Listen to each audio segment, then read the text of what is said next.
I think right now, we just need conversations that aren't about persuasion, that are simply about humanizing. Because I think there is this in our society, this sense that people on the other side are these simplistic, unidimensional, either fill in the blank, racist, anarchists, leftists, stupid, but some really simplistic understanding of the other. And I think in almost every case, and I wouldn't say every case, that's just not true. You don't really know who you are or what you are until you put a really big challenge in front of you.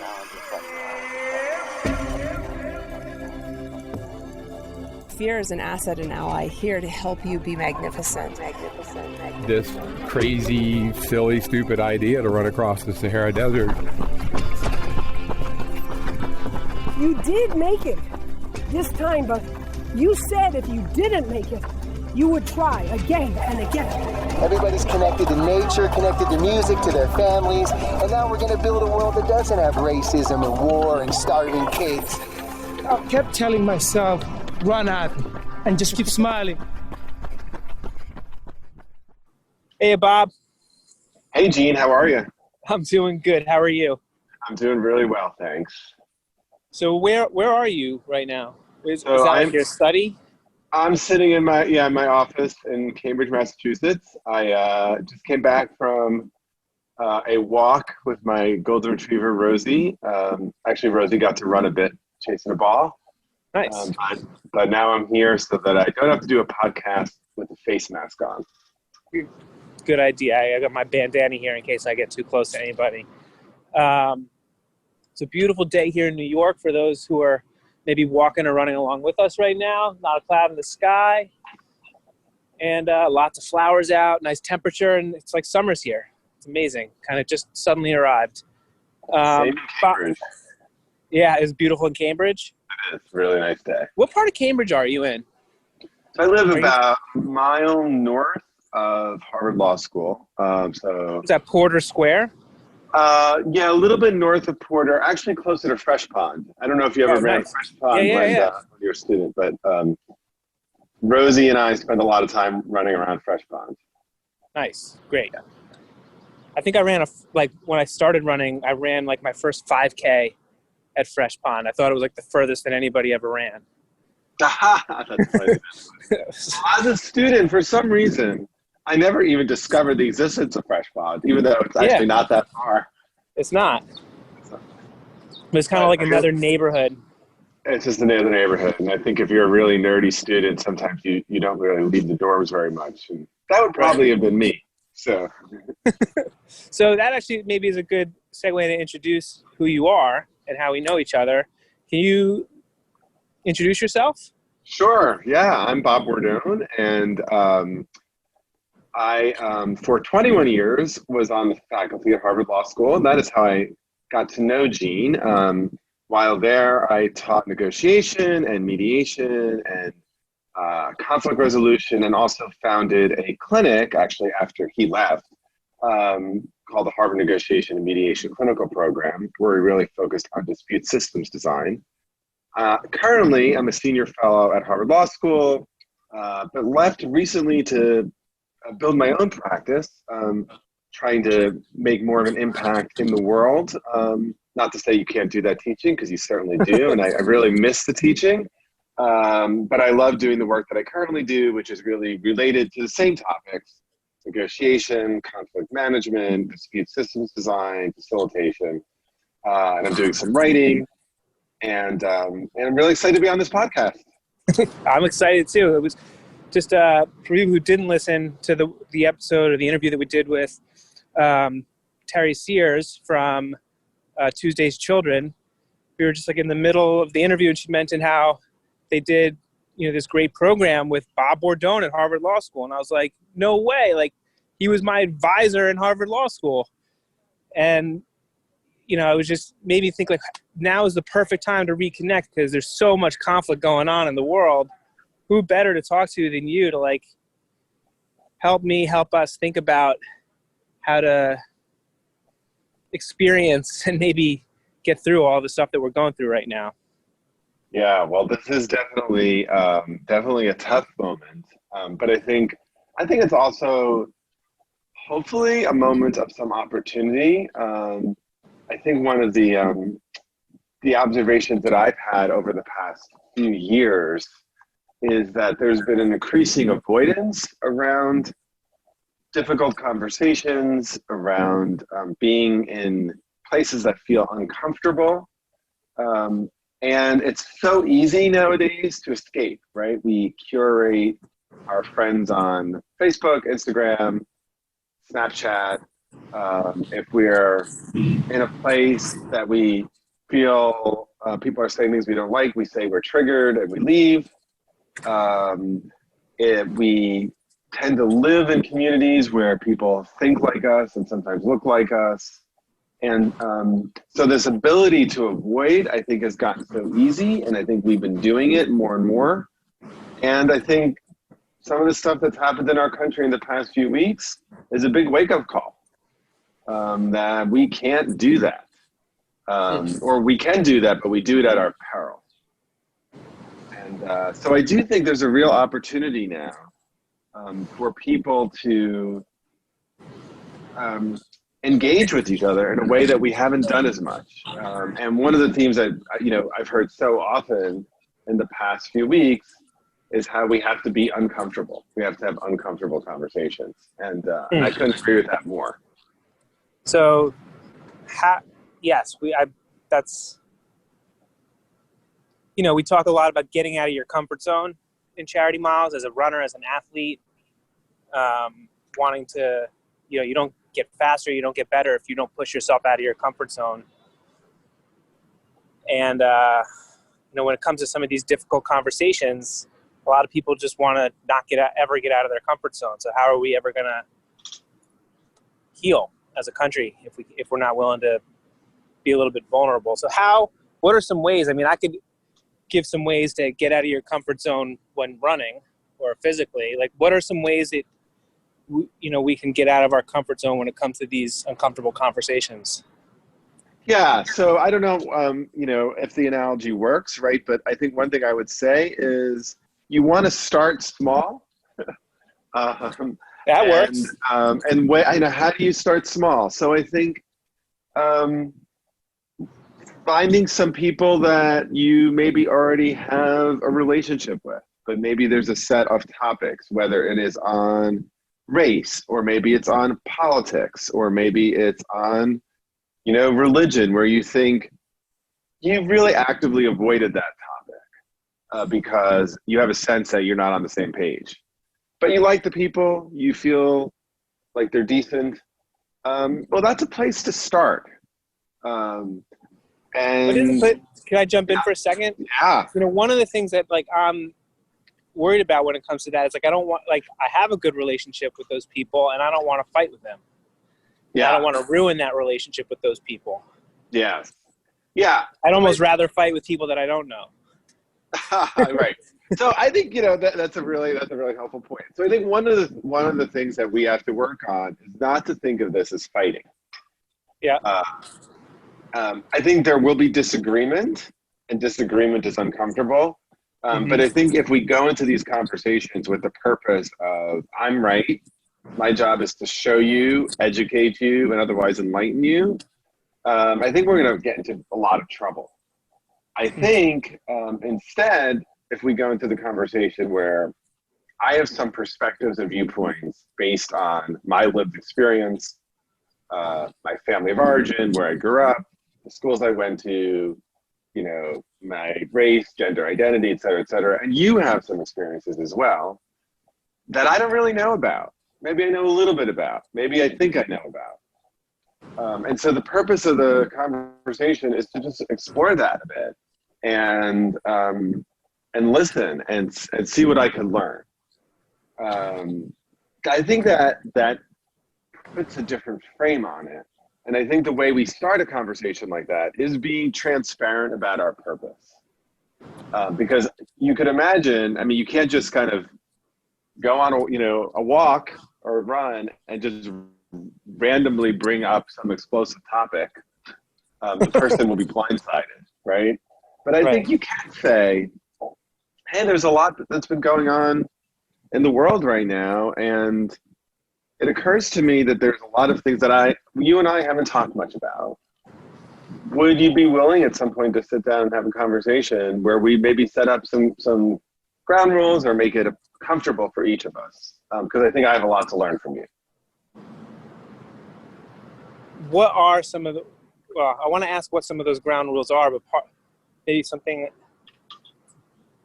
and this is like my own admission. Like, I do want to persuade them. Like somebody, isn't there a right and a wrong sometimes? And like, if you're going to have a difficult conversation with someone who is wrong, like, don't you want to persuade them? Yeah, so it's a great question. So I think, in my field, we tend to distinguish having difficult conversations with negotiation. Now those things are definitely related, for sure. And in fact, negotiations can be difficult. But the purpose of a negotiation is to persuade. That may not be as much the purpose of a hard or difficult conversation. But let me say this, Gene. Even if you want to persuade somebody, the best way to persuade them is to understand them deeply. And to understand what would be persuasive to them. And the only way we could really understand what would be persuasive to them is to get into their shoes as much as we can. And we do that by listening. We do that by asking questions. We do that by showing a genuine just curiosity about who they are and their story. So in negotiation, I think there's a real distinction between making you do something and genuinely persuading you or genuinely shifting the way you see something. If I just want to get you to do something, I could use all sorts of leverage, power, if you will. But if I want to change the way you see something, that is a really different task. And I think that latter task has a lot more staying power. What do you think of that? A lot in that. So then, what is the purpose of an uncomfortable conversation? Yeah. Because I found this, I'll give you like this example. There's Charity Miles is a very, with as many people as we have in the Charity Miles community, there's obviously a very wide range of viewpoints. We don't get into anything political ever, but of course I know, because I can see everybody's Twitter profiles when they tweet, that there's everybody from the far left to the far right that uses Charity Miles. And it always, it was very interesting to me for a long time, because it's like, how can we have this such diverse, far right, far left, and everyone in between in this community? And politics never comes up, but it gave me a lot of hope to think that, wow, that means that we all have common ground. As splintered as we think that we are, as divided as we think that we are, we have some common ground. So I reached out to one of our members who I'm actually pretty close with, who happens to have very different political viewpoints than I did. And I was like, I'm going to do that. I'm going to see if she'd be willing to have an uncomfortable conversation with me. I'm going to try to get into her shoes and, see like why she thinks this. And it was last weekend. And like, but the whole time I'm thinking like, every time like I was like, so why do you think that? She would say my instinct, like my reflexive action was to almost like jump out of my skin and say like, but that's so wrong. Like how do you possibly see that? Like, Right. How can you possibly think that that's the case? And like, I totally failed in everything that you just said that I should do. But I did want to persuade her. Like, I did want to say like, that's not the right way to be thinking. Because I really think that that's not the right way to be thinking. But so what then, if not to persuade, what is the purpose of an uncomfortable conversation? Yeah. Okay. So I'm going to say a few things, and then I want to answer your question. First, like your comment at the beginning is just such an important one, and I think that's a kudos to the Charity Miles that you have people from the far left to the far right. But I think that says something about the unifying power of like sports and athletics. Yeah. Because it does really cut across political lines. So I just want to note that. I think that's a really good thing. So is it maybe then good to find like a place outside of the conflict that you have, like a common interest that has nothing to do with whatever the divide is that you can unite around? I think those are really great ways to get people together in the same room and to get them knowing each other before you initiate some sort of difficult conversation. So I'm going to come back to your question, but just on this, right, there's two examples that I can bring up of organizations that I've had some involvement with, one that I've had a lot of involvement with, in fact. But one is called Peace Players. So Peace Players I've had a little bit of involvement with. And Peace Players basically uses basketball to bring young people together in conflict zones. And so it exists in, everywhere from Northern Ireland to South Africa to Israel, Palestine. And their convening power is the convening power of basketball. Wow. And that's how they build friendships. And then they kind of add in dialogue. The organization that I've had a really deep involvement with is Seeds of Peace, which is an organization that's based in New York, but they have a summer camp up in Maine where they for 27 years, have brought Israeli and Palestinian young people together for 3 weeks of summer camp. But it's not just summer camp. It's also dialogue work every single day. But it's dialogue for a few hours, and then the rest is the same kind of summer camp as any kind of summer camp that, an American kid goes to, right? Swimming, sports, soccer, theater, ropes courses. So I do think using common human activities, whether it's sports or camp, is a really good way to convene. But going back to your question, which is a really important one, is this kind of tension between persuasion and just having a difficult conversation. Or a hard conversation. I do think that there are purposes for having a challenging conversation that are worthy and that are not about persuasion. So this is not to say that you never want to persuade or it's wrong to persuade, but I think right now we just need conversations that aren't about persuasion, that are simply about humanizing. Because I think there is this in our society, this sense that people on the other side are these simplistic, unidimensional, either fill in the blank, racist, anarchists, leftists, stupid, but some really simplistic understanding of the other. And I think in almost every case, and I wouldn't say every case, that's just not true. It may well be that the person has views that are ill-informed or dangerous or hurtful and damaging, and that's real, and that has to be accounted for. It's not to be brushed aside. But the notion that they are a unidimensional cartoon character who is like a villain, in some simplistic, cartoon is just inaccurate. And what the really well done challenging conversations does is it deepens the perception of the other. And once we do that, that opens up space for possibly persuasion, possibly listening, possibly just identifying other areas of common ground that we can do some positive things on. But when I see you just as a caricature, then I have no reason to identify you. You just become the enemy. And I think one of the challenges in American culture in particular, I would say, is we love stories with villains and heroes.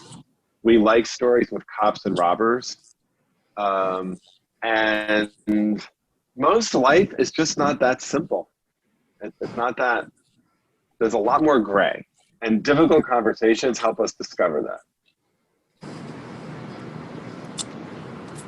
So I don't think Americans like nuance, right? I think as a general rule, we like clarity, not nuance. Right. My wife sometimes tells me that I'm very judgmental. And sometimes my response back to her is, well, there's nothing wrong with being judgmental if you have good judgment. So that's a good line. But like, what if you, I mean, you know, for example, with like the protests going on here in New York City, they've actually kind of quieted down a bit, but last week was a lot of protests, which I fully support. Would it be better, instead of going out in the street to protest, in which case, you know, it's all about us, you know, people protesting, stating our viewpoint, to go to the people who might be on the other side of that debate and say, let me listen to you and understand why you think, you know, what you think, and understand, like, would that be a more effective way of having this kind of national conversation we're having right now than to go out in the street and protest? Yeah, so this is a really great question. So now you have to remember you're talking to a conflict resolution negotiation person. Right. What I think, though, is that it's really a both and, not an either or. Okay. And I think that, so I also fully support the protests, Mm-hmm. but what I don't support, and I sometimes hear in some circles, is people say there's no point in talking to them. These people need to be defeated, or you know, this is that dialogue or engaging the other is an accommodation of evil, or is a accommodation of extremism, or you're aiding and abetting. I don't agree with that. I actually think that, or you know, you could have dialogue forever and ever. You have to do something. Mm-hmm. So I agree we have to do things. But I actually think a thing to do is dialogue. The notion that dialogue is not action, I think is not something I agree with. And so, you know, if you think about even the bloodiest war ends at a negotiation table with the other side. Mm-hmm. So unless you think that you can smite every single person who has a different view from you, developing skills of engagement with the other is valuable. And I do think that we need more people who believe in this work, who have the skills to do this work. And it also, you know, occurs to me that another thing that gets me particularly angry is when people kind of suggest that engagement and dialogue and connecting with the other is not courageous. I think it's incredibly courageous. It's incredibly uncomfortable. It's not courageous if you go in the room, never express your viewpoint, and stay kind of silent and give someone a hug. But if you speak your perspective and you listen to the other's perspective, that is hard, courageous work. So I don't know if that's a response to your question, Gene, but those are my thoughts on it. Are there any stories or experiences in difficult conversations that you have either been a part of yourself or, you know, help facilitate in the work that you do, where you actually saw some kind of a breakthrough come out of this work of being, you know, willing to listen and put yourself in someone else's shoes that went really well? Yeah. So a really great question. I mean, I actually think a fair amount of the work that I've done through Seeds of Peace has had some really, really positive results. I mean, I could think of a particular moment a few years ago where I was teaching a workshop in East Jerusalem, because even organizing these workshops is complicated because you have to find a place where you can get both Israelis and Palestinians to meet. Right. And I'd done some units on active listening and some practice. And then later that evening, two people who I would say were, informally the leaders of their respective national delegations, ended up modeling on their own. This was like hangout free time, right? And they ended up modeling this incredibly powerful, like active listening with each other. This kind of built, actually was the start of what has become, and as far as I understand, is like this very profound friendship. Where, by the way, they have incredibly different views. I would say each of them were on the kind of a little bit more extreme side of of the politics of the people who were present. I mean, that's just one example. I think they're just, Can I jump in there though? Yeah. But isn't the fact that they're at the Seeds of Peace program indicative of the fact that they somewhat believe in the potential of the work that Seeds of Peace is doing? One of the problems that I've had is, like, in any kind of negotiation or difficult conversation stuff, is that I'm coming to it from the somewhat of the belief that you have, because I've been through, training at the negotiation program. It was my major in college, and I'm kind of like, I drank the Kool-Aid about this stuff, so I'm really interested into it. And so I want to come in and let's do active listening and talk about your interests and not your positions and all the kind of stuff that you would learn in a class and very academic. And the other person is like, F that. Right. They're not coming to it from this belief in the power of an open, difficult conversation. The people at Seeds of Peace, by virtue of the fact that they're there, you're kind of at least starting from that kind of common potential. Yeah. So I would say yes and no to that. Yes, in the sense that it is certainly the case if you think about any kind of program like a Seeds of Peace, a dialogue program, that some percentage of the people are coming because they are somewhat inclined, somewhat inclined to that disposition. I think that's totally true. That doesn't mean, by the way, that they don't have strong views and views that are pretty misinformed. Mm-hmm. But I also think that it's the case. I certainly know this with Seeds of Peace, but I've seen it in other contexts as well, where people sign up because this is a really great opportunity to spend 3 weeks in the United States. Or this is an opportunity for me to persuade Israelis who I never see, because even though they live right next to me, we actually don't communicate. Persuade Israelis that they are occupationists, or for me to persuade Palestinians that they are anti-Semites whose people will throw me in the ocean, right? If they can. And so it's not the case that everybody who shows up is as well inclined, right? I've also there's work that was done over really a 15-year period here in Boston around a sustained dialogue project between pro-life and pro-choice women. Where when this work started, the women who joined were were largely called betrayers by their respective camps, even for participants. Right. And there are all sorts of interesting results around that research, but one of and the sustained dialogue that happened. So first of all, right, actual friendships formed. Secondly, this may be, some might argue, a case against dialogue, but I'm not sure it is.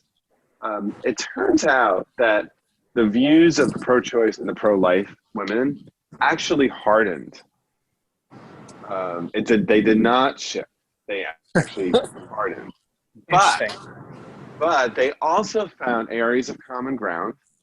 They developed these friendships, and they actually engaged in some joint projects over time, right? Not at the beginning, but over time, to support women who are pregnant and in crisis. And so this is, to me, right, the social value of that is really, really high, even though the actual opinion on the divisive issue actually ended up getting affirmed more. And this is not research, but I would say just informal conversations I've had with Israeli and Palestinian young people. They will often say, you know, my views on the issue actually hardened because I did learn as an Israeli that there are Palestinians who would just as soon push me into the sea. Right. But I also made 40 incredible friends on the other side who I know don't want to push me into the sea.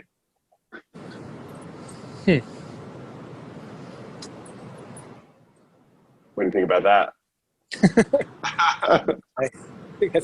So then what, I guess maybe to circle back around to it, because we kind of went off in a couple different directions, what are some of the ground rules that you would then provide to have an uncomfortable conversation? Yeah, so... How can you set that up? Yeah, so a few things I want to say. I want to distinguish an uncomfortable conversation with, you know, someone who's a friend or a family member from I'm setting this up in my school, in my community, etc. Because if you're doing your school or community, I think it's really helpful to have some facilitation. I don't think you need to have a facilitation if, for example, Gene, the example you use where you're calling a friend or somebody who just has really different views. I don't think you would say, let's call Bob Bordone and see if he'll facilitate today's conversation, right? That's weird. But I think, I mean, you could do it if you needed to, but, you know, I'm available. But I do think that a few rules, right? One is that we're going to speak from our own perspective. So not on behalf of anybody else, not on behalf of all white people, all straight people, all people of color, all gay people, etc.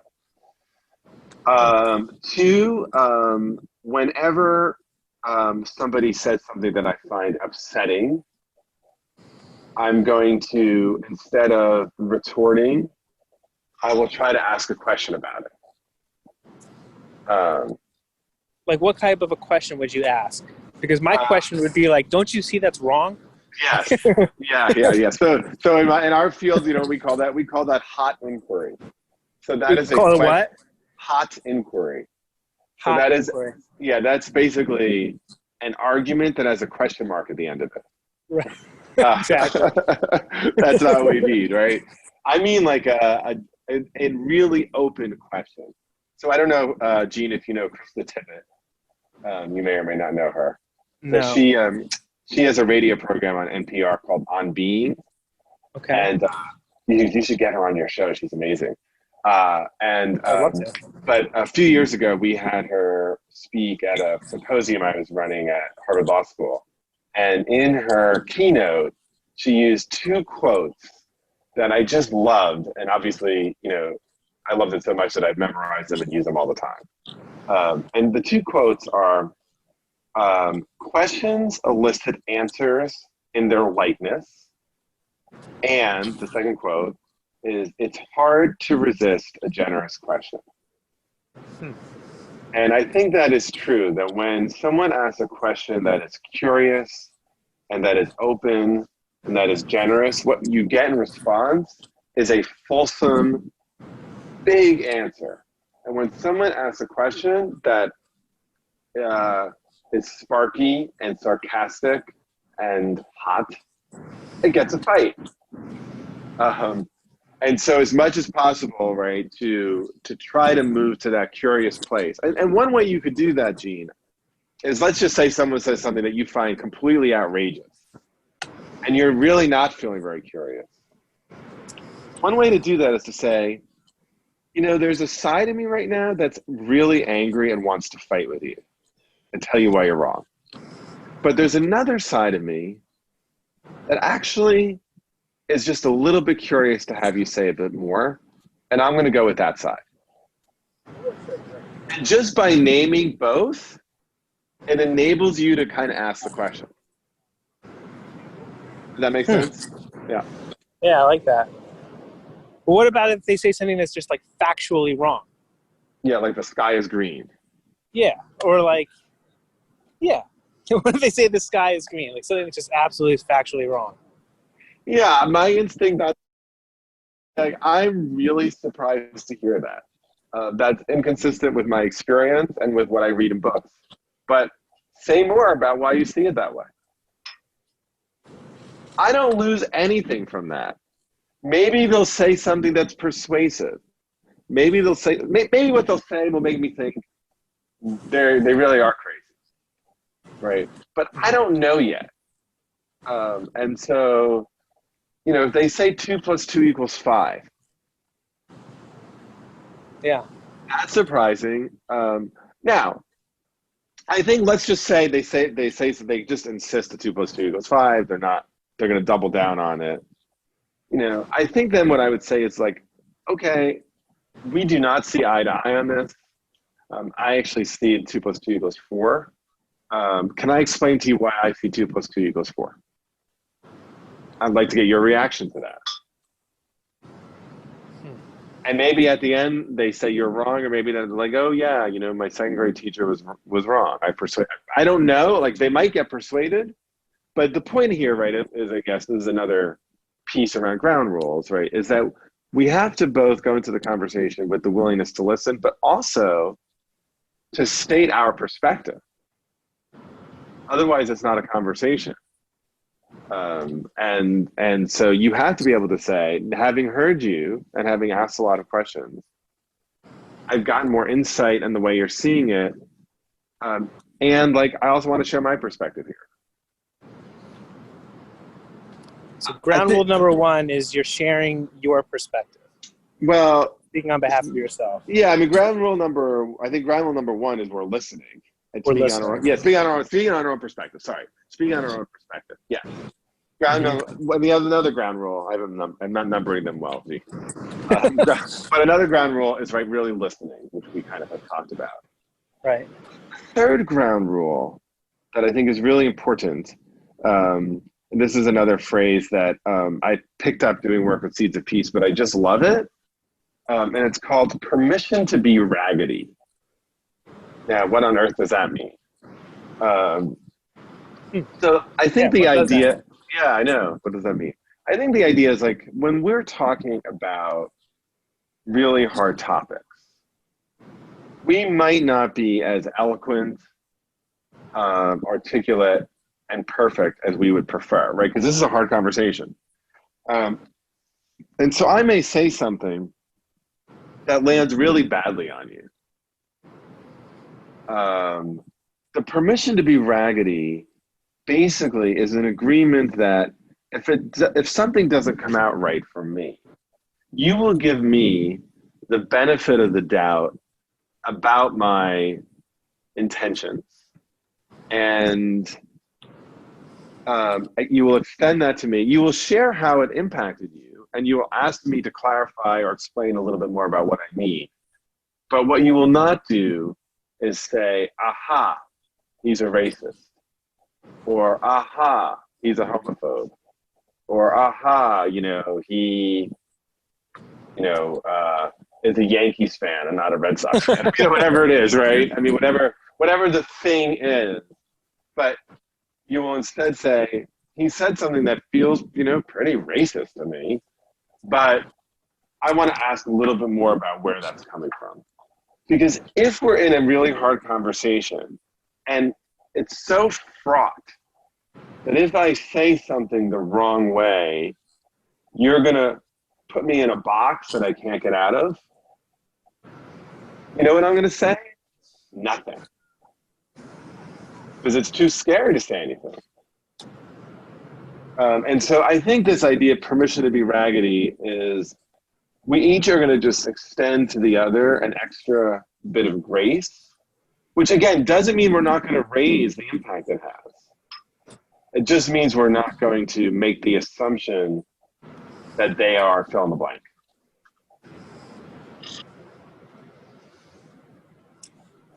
Okay, so just to take the race example, Yeah. trying to think like how to construct that conversation. But, you know, if I'm raggedy and I say something that is not,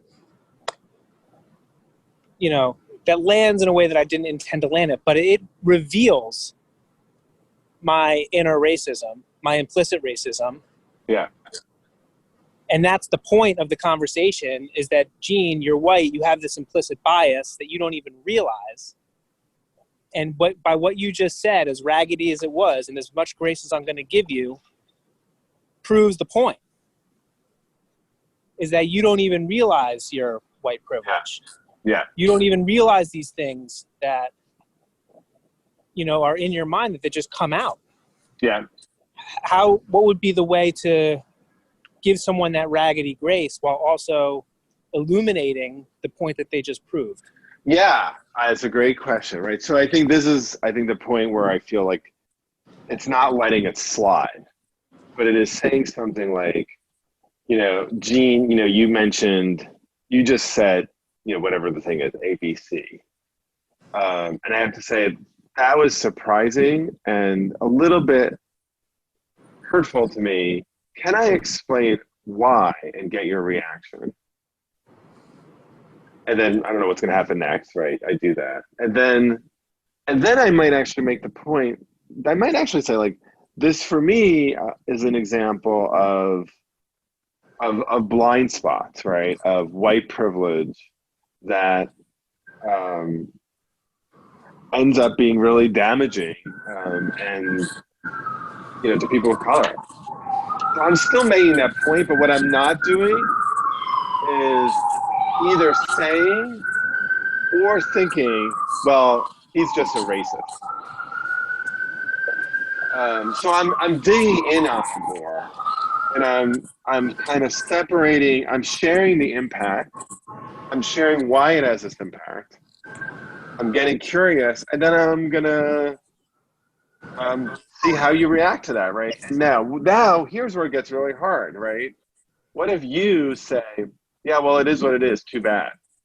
Or you're too sensitive. Or you're just being politically correct, right? Or any of those other things.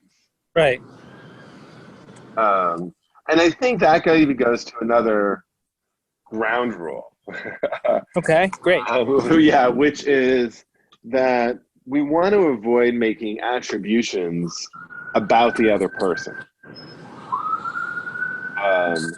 So I think there's a real difference in saying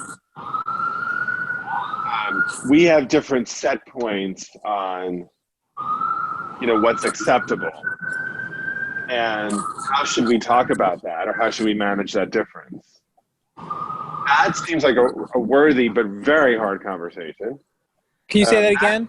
Yeah. So I make sure I get it. Yeah. So I think there's a distinction to say you and I may have very different areas of sensitivity, and that sounds like it comes from differences in our background, or differences because we are different races, or, you know, the way we, et cetera, right? And we need to have a conversation about how we will handle those differences.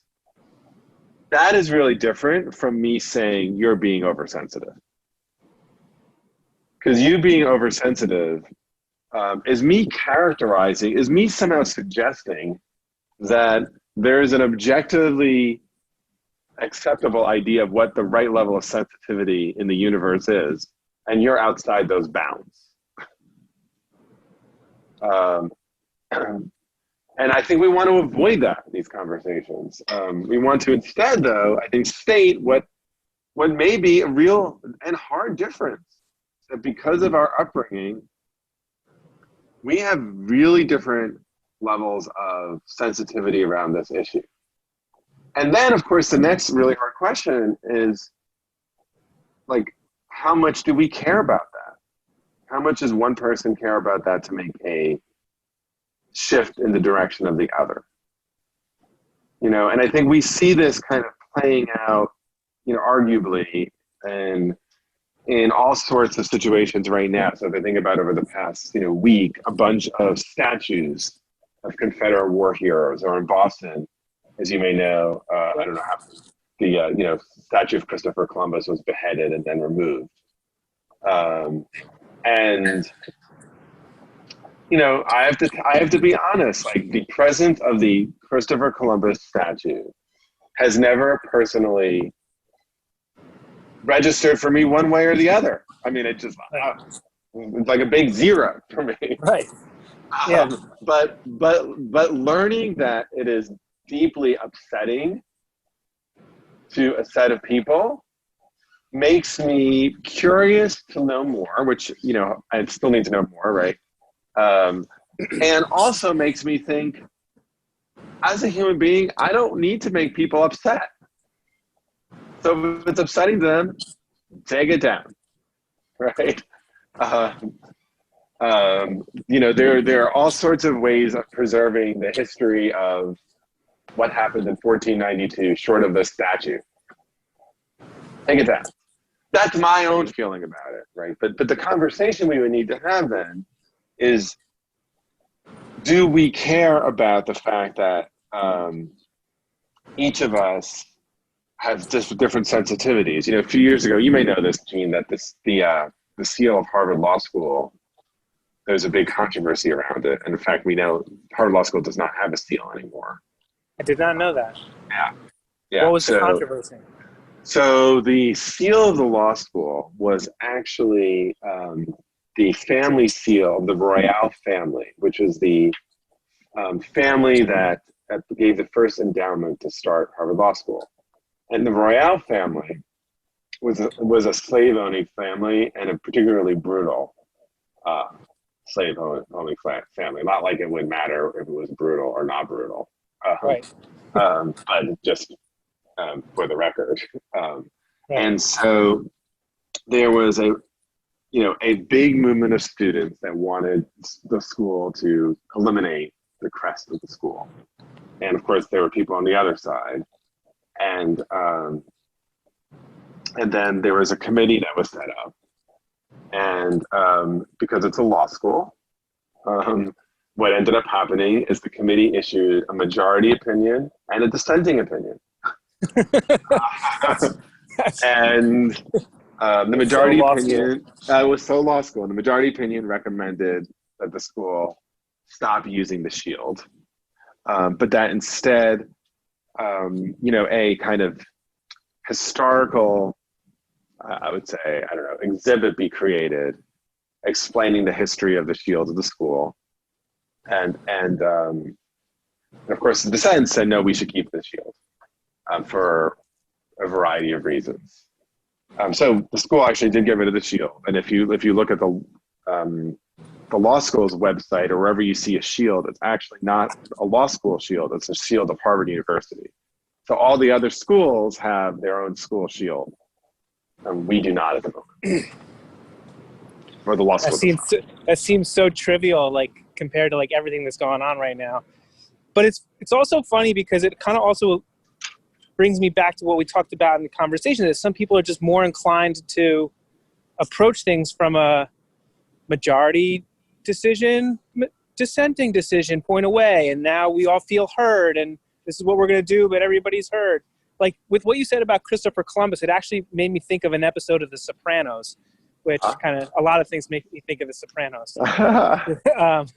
But there's an episode where like a Native American group is going to protest the Columbus Day parade. And naturally, like the Sopranos crew being Italian, like it's a big pride holiday for them because of Italy. They're like really, really upset about it. And they're like talking about it, outside the pork store that they use as a front. And they're like, using very colorful mob language to talk about it. Right. But like, though, they're not going to, people like the Sopranos are not going to approach a conversation, an uncomfortable conversation, the way with these ground rules that I think are amazing that you've shared with us. And there might be some more ground rules, which I would love to get as well. But like, what if the person won't even agree to the ground rules to this difficult conversation? You're going in to negotiate against Tony Soprano, whose ground rule is, going to be a lot different than yours. Yeah. So then there's a sense of what are there's a negotiation around the ground rules, right? And, you know, I think that the way I would think about that maybe is a little bit more in terms of negotiation than difficult conversations, which is, you know, for this particular kind of community, how do we, first of all, engage some people in this community? So when I say community, right, it could be Italian Americans, it could be Palestinians, it could be, you know, Asian Americans, it could be the trans community, right, or whatever, or a bunch of, you know, uber right federalists or something. Right. But how do we, within this community, there's probably a lot more diversity than we think. This is one of the mistakes that we tend to make, right? There's not a lot of diversity. There's probably a lot more diversity.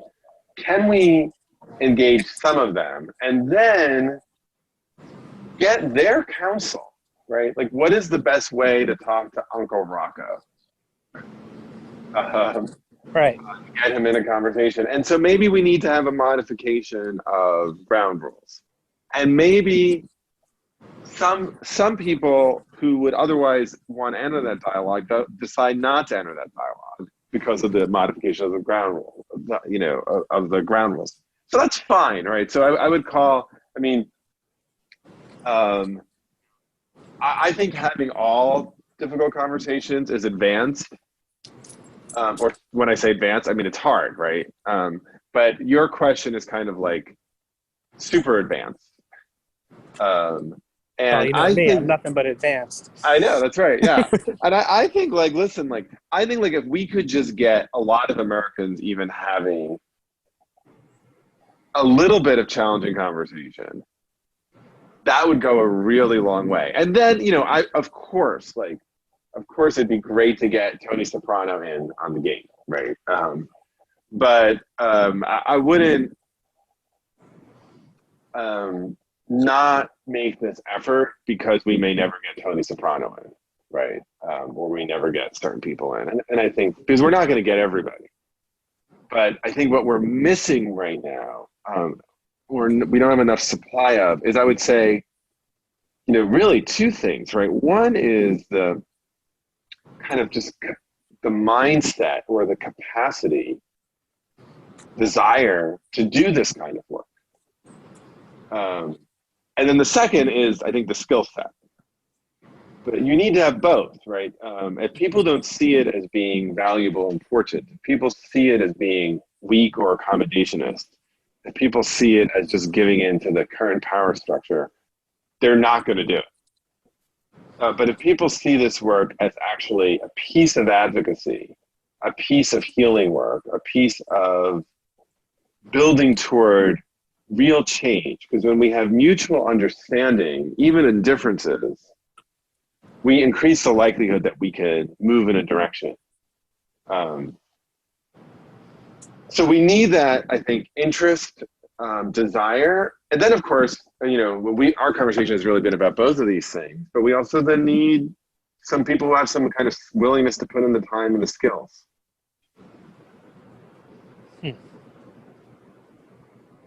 Hey, Gene, I really would like to keep talking, but you got to go. Another call that I'm going to have to go to. Absolutely. Totally understand. I feel like you've given me a lot to think about. I'm sure everybody else as well. So I didn't realize how fast the time had gone.